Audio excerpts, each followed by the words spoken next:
I would like to mention that a couple of days ago, Senator Obama was out in Ohio, and he had an encounter with a guy who's a plumber. His name is Joe Wurzelberger. Joe wants to buy the business that he's been in for all these years. Worked 10, 12 hours a day. And he wanted to buy the business, but he looked at your tax plan, and he saw that he was going to pay much higher taxes. You were going to put him in a higher tax bracket, which was going to increase his taxes, which was going to cause him not to be able to employ people, which Joe was trying to realize the American dream. Now, Senator Obama talks about the very, very rich. Joe, I want to tell you, I'll not only help that you buy that business that you worked your whole life for, and I'll keep your taxes low, and I'll provide available and affordable health care for you and your employees, and I will not stand for a tax increase on small business income. 50% of small business income taxes are paid by small businesses. That's 16 million jobs in America. And what you want to do to Joe the plumber, and millions more like him, is have their taxes increased and not be able to realize the American dream of owning their own business. My name is Joe Wurzelbacher. Good to see you, Joe. I'm getting ready to buy a company that makes about $250,000, $270,000, $80,000 a year. All right. Your new tax plan is going to tax me more, isn't it? Well, here's what's going to happen. If you're a small business, which you would qualify, first of all, you get a 50% tax credit, so you get a cut on taxes for your health care costs. So you would actually get a tax cut on that front. If your revenue is above $250,000, then from $250,000 down, your taxes are going to stay the same. It is true that for, say, $250,000 up, from $250,000 to $300,000 or so. Well, here's my question. I just want to answer your question. So for that additional amount, you'd go from 36% to 39%, which is what it was under Bill Clinton. Yeah. So the reason we're doing that is because 95% of small businesses make less than $250,000, and so what I want to do is give them a tax cut. I want to give all these folks who are bus drivers, teachers, auto workers who make less, I want to give them a tax cut. And so what we're doing is we are saying that for folks who make more than $250,000, that marginal amount above $250,000, they're going to be taxed at a 39% instead of a 36% rate. Well, the reason why I asked you about the American dream, Right. I mean, I've worked hard. I'm a plumber. I work 10, 12 hours a day. Absolutely. And I'm buying this company, and I'm going to continue to work that way. Right. Now, if I buy another truck and add something else to it and build the compmpany, I'm getting taxed more and more. Well, fulfilling the American dream. So but here's a way of thinking about it. How long have you been a plumber? How long have you been working? 15 years. Okay, so over the last 15 years, when you weren't making $250,000, you would have been getting a tax cut from me.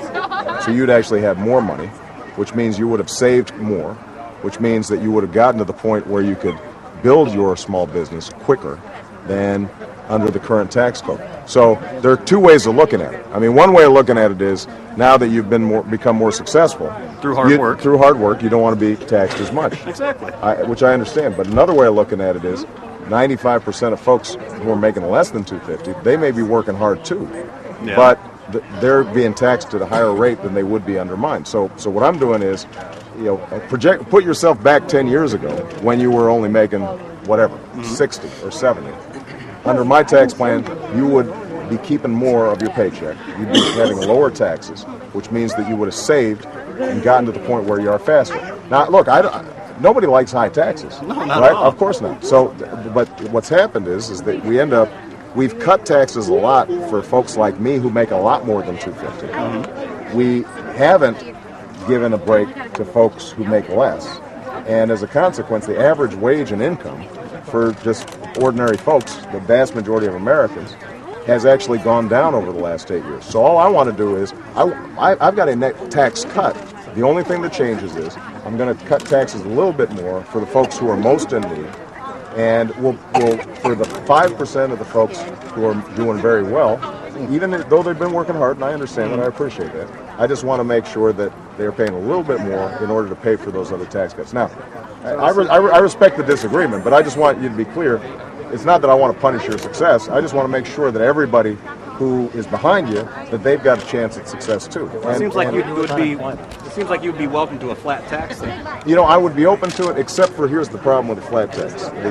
Is that if you actually put a flat tax together, you'd probably, in order for it to work and replace all the revenue that we've got, you'd probably end up having to make it like about a 40% sales tax. I mean, that's the value added, making it up. Now, some people say 23 or 25, but in truth, when you add up all the revenue that would need to be raised, you'd have to slap on a whole bunch of sales taxes on it. So and I do believe that for folks like me, who are, have worked hard, but frankly also been lucky. I don't mind paying just a little bit more than the waitress who I just met over there, whose things are slow and she can barely make the rent. Because my attitude is that if the economy is good for folks from the bottom up, it's going to be good for everybody. If you've got a plumbing business, you're going to be better off if you've got a whole bunch of customers who can afford to hire you. And right now, everybody's so pinched that business is bad for everybody. And I think when you spread the wealth around, it's good for everybody. But listen, I respect what you do, and I respect your question. And even if I don't go get your vote, I'm still going to be working hard on your behalf because I want to make sure small businesses are what creates jobs in this country, and I want to encourage it. All right? Now, one other thing I didn't mention. For small business people, I'm going to eliminate the capital gains tax. So what it means is if your business succeeds, and let's say you take it from a $250,000 business to a $500,000 business, that capital gains that you get, we're not going to tax you on it because I want you to grow more. So you're actually going to get some. You may end up, I'd have to look at your particular business, but you might end up paying lower taxes under my plan and my approach than under John McCain's plan. I can't guarantee that because I'd have to take a look at it. I understand that. All right. Thanks for the question, though. I appreciate it.